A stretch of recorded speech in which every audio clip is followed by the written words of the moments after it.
Tohle je můj dům. Pojďte, vstupte. Tohle je můj soused. Je to trošku osina v zadku. Já prodal svůj starý dům přes Gaute. A Ruda ten svůj mnohem luxusnější své pomocí. Já si za ty peníze pořídil tenhle krásný dům. A Ruda dům hned vedle mě.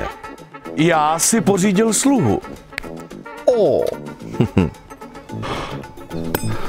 No a Ruda si taky pořídil sluhu. Lojzo!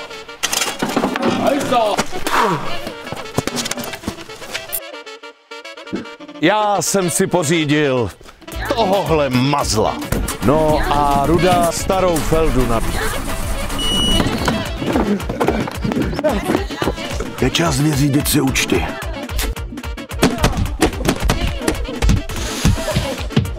Díky, Gaute.